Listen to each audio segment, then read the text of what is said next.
Mas exciting pa po sa championship ng basketball series ang susunod na round ng Family Feud. Kanina nanalo ng 100,000 pesos na ang Action Squad. At ngayon, sila po ang sasalang dito sa Taas Money. At ang goal nila ay makakuha ng total cash prize of 200,000. Hailey, panalo din ng 20,000 yung charity na mapipili. Ano ba napili niyo, Hailey? Ang napili po namin is yung Caring Carry Foundation po nila Mayor Francis sa city po namin. There you go. Anyway, habang si Ervic ay nasa waiting area, ito na. Si Hailey na po maglalaro. Give me 20 seconds on the clock. Good luck. Kapag humatsing ang isang tao, anong karaniwang sinasabi sa kanya bukod sa bless you? Go. Pass. Ano ang trabaho ng mga taong kasama sa listahan ng top taxpayer sa bansa? Negosyante. Magkano ang willing mong i-donate sa biktima ng bagyo? 20,000. Karaniwang nakasampay sa fence o bakod ng bahay. Damit. Something na makikita sa loob ng massage parlor. Unan. Kapag umatsing ang tao, let's go, Hailey. So, ito, number 1. Kapag humatsing yung tao, karaniwang sinasabi sa kanya, bukod sa bless you, hindi na natin nabalikan. Okay lang yan. Number 2, ano trabaho ng mga taong kasama sa listahan ng top taxpayer sa bansa? Sabi mo yung negosyante. Ang sabi ng survey. Very good. Magkano willing mo i-donate sa biktima ng bagyo? 20K. 20,000. Sabi ng survey dyan ay, wow, masyado malaki siguro. Karaniwang nakasampay sa fence o bakod ng bahay, damit. Ang sabi ng survey ay, nice one. Something na makikita sa loob ng massage parlor. Ang sabi mo ay, ulan.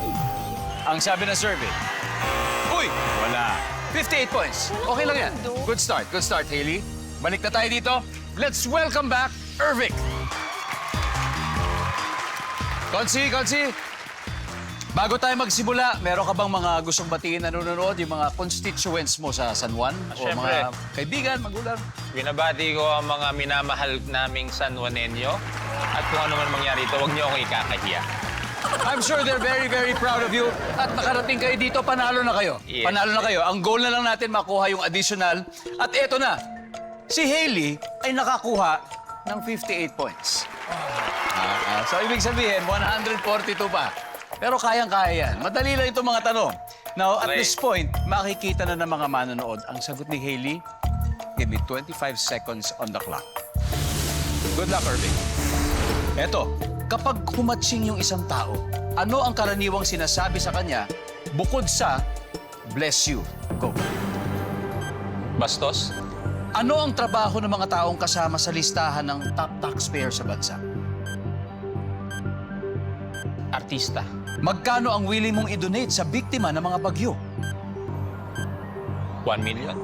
Karaniwang nakasampay sa fence o bakod ng bahay. Damit? Bukod sa damit. Payong? Perfect! Tara, tignan natin yung mga score mo. Start tayo sa number 5 pala. So dahil hindi natin naabutan, ito yung question. Something na makikita sa loob ng massage parlor, hindi natin naabutan. Pero kung sakali, Ervic, anong gusto mong sagutin dito? Tao or tuwalya? Tao! Yan. Ang tao, I think, is pangalawa. Pangalawa sa pinakamataas yan. Ang top answer dyan ay oil. Oil. Karaniwang nakasampay sa fence o bakod ng bahay, sabi mo ay payong. Payong. Ang sabi ng survey sa payong ay, yan. Ang number 1 is basahan. Basahan. Number 2 is damit, Okay. nakuha ni Hailey. Magkano willing mo i-donate sa mga biktima ng bagyo? 1 million! Bayet, ang bayet! Ha? Hindi, Yes. kasi feeling ko dahil I'm sure may mga nagdo-donate sa inyo, di ba? Na mga private company. Siguro yun yung mga natatanggap na donation ng city minsan. 1 million. Ang sagot sa 1 million ay... Top answer. Meron! Di ko yun, Ako isa yun. Hindi, ang top answer dito ay 1,000 pesos. 1,000, 1,000 pesos. Ito na, anong trabaho ng mga taong kasama sa listahan ng top taxpayer? Sabi mo ay mga artista. Top Sabi ng answer. survey ay... Top answer. Top answer. And finally, kapag umatsing isang tao, ano ang karaniwang sinasabi sa kanya bukod sa bless you? Ang sabi mo ay bastos.